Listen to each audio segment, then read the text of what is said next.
rencana penyelenggaraan kegiatan Parapatan Luhur atau Parluh PSHT tahun 2021 yang diklaim oleh Muhammad Taufik yang akan diselenggarakan di Padepokan Agung PSHT, Jalan Merak nomor 10 Nambangan Kidul, Kota Madiun, dipastikan akan menuai kegagalan. Itu terlihat dari hasil rapat koordinasi Wali Kota Madiun, Forpimda Kota Madiun, jajaran OPD dan stakeholder terkait memutuskan tidak diizinkan. Keputusan tersebut diambil melalui rapat koordinasi lintas sektor yang bertempat di gedung GCIO Diskominfo Kota Madiun, Jalan Perintis Kemerdekaan nomor 32 Kelurahan Kartoharjo, Kecamatan Kartoharjo, Kota Madiun, Senin 11 Oktober 2021. Hadir dalam kegiatan tersebut Wali Kota Madiun Maidi, Wakil Wali Kota Madiun Indarayu Ayumi Kosa Putri, Ketua DPRD Kota Madiun Andi Raya BMS, Kapolresta Madiun AKBP Dewa Putu Eka Darmawan, Danyon Brimob Dence AKBP Agus Waluyo, dan Denpom 5/1 Madiun Mayor CPM Dahnial Hendra Lukmana, Kasih Intel Kejaksaan Kota Madiun, Sekretaris IPSI Kota Madiun, Kabak Ops Polres Madiun Kota, Kasat Intelkam Polres Madiun Kota, Kaposdabin Kota Madiun, Kabakes Bangpol Kota Madiun, jajaran dan Ramil Kodim 0803 Madiun di 3 wilayah Kota Madiun, dan juga pejabat Kapolsek di jajaran Polres Madiun Kota. Dalam sambutannya, Wali Kota Madiun Maidi menyampaikan bahwa pemerintah Kota Madiun telah menerima surat bernomor 22/SU-9/2021 mengenai permohonan penyelenggaraan turnamen kejuaraan dunia Piala Imam Kusu Panyat yang direncanakan akan dilaksanakan pada tanggal 28 sampai dengan 30 Oktober 2021 dan juga akan kegiatan Parapatan Luhur atau Parluh PSHT tahun 2021. Menyikapi hal tersebut, kata Maidi, demi terciptanya kondusivitas Kota Madiun tidak mengizinkan, sebab untuk Kota Madiun masih dilaksanakan prokes COVID-19 yang ketat, walaupun saat sekarang Kota Madiun mengalami penurunan kasus. Indikator dari penurunan kasus dapat dilihat dari data BOR di 8 rumah sakit wilayah Kota Madiun yang mengalami penurunan drastis. Kita tidak boleh abai dan harus tetap waspada akan hal tersebut. Kota Madiun harus tetap menjaga tren penurunan kasus ini dengan tetap menjaga akan aktivitas di wilayah dengan tetap terukur. Terukur dalam artian ditiadakannya aktivitas maupun event yang berpotensi menimbulkan kerumunan masyarakat.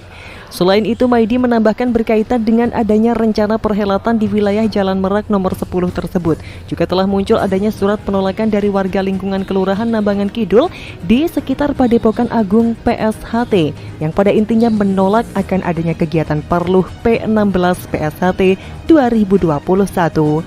Pada kesempatan itu, Maidi juga mengatakan bahwa beredarnya berita-berita yang menyebar di media sosial atau medsos yang menyatakan Parluh P16 mendapatkan izin dari pihak Forkopimda Kota Madiun itu dinyatakan berita tidak benar alias hoax.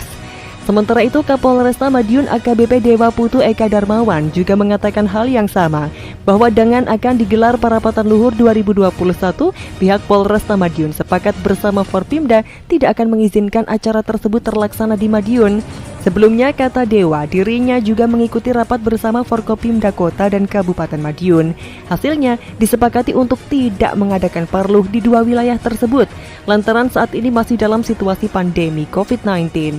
Selain Kapolresta Madiun, Gatot, Sekretaris IPSI Kota Madiun juga menyatakan sepakat dengan Forkopimda tidak mengizinkan Parluh P16 digelar di Padepokan Agung Jalan Merak nomor 10 Nambangan Kidul, Kota Madiun. Alasannya karena pada bulan Maret lalu telah dilaksanakan Parluh PSHT. Untuk kegiatan Parluh yang akan dilaksanakan P16, pada dasarnya IPSI tidak menyetujui adanya kegiatan tersebut karena sebelumnya sudah ada Parluh pada Maret kemarin. Dengan begitu, IPSI Kota Madiun tidak mengizinkan adanya kegiatan Parluh yang diadakan oleh P16. Tandasnya, masyarakat sana trauma 2 tahun yang lalu terjadi perang di sana. Saya ada di dalamnya waktu itu. Saya ada juga, dan banyak kerugian-kerugian di sana, trauma. Saya aja trauma itu. Saya ada waktu itu. Saya ada di sana juga itu. Ya, dengan masyarakat kirim surat seperti itu, ya kita indahkan juga. Karena saya tahu pada saat itu Forkopimda semuanya ada di sana. Forkopimda koordinator pada saat itu ada di situ juga.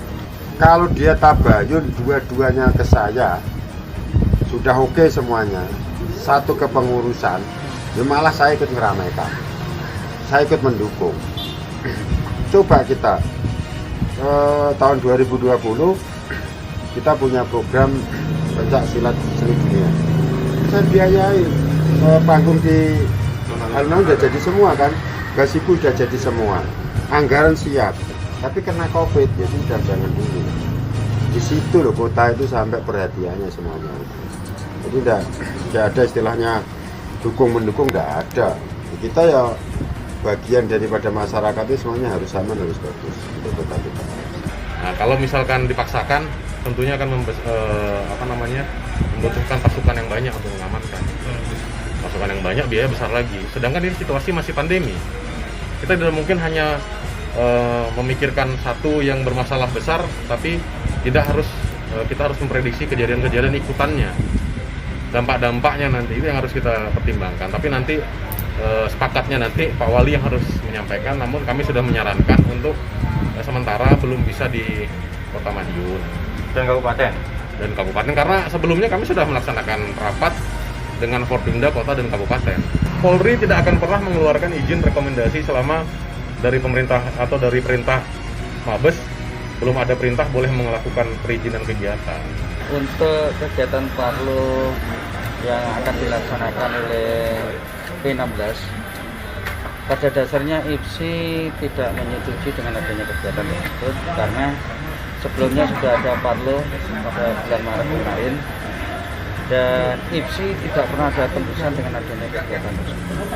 Dengan demikian IPSI Kota Madiun tidak pernah dan tidak mengizinkan adanya kegiatan para korban gugur yang diadakan oleh P16.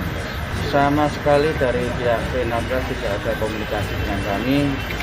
Sampai sekarang pun juga belum, baik surat maupun secara lisan juga belum. Kalau bulan Maret kemarin adalah yang mengadakan P17, jadi yang di bawah Ketua Bapak Ketua Mujoko. Untuk IPSI Kota Madiun ini mengakui dari pimpinan Ijaterate di bawah pimpinan Bapak Mujoko karena selama ini ada komunikasi secara intensif, termasuk Ijaterate yang di bawah pimpinan Bapak Mujoko ini diakui di tingkat provinsi Jawa Timur.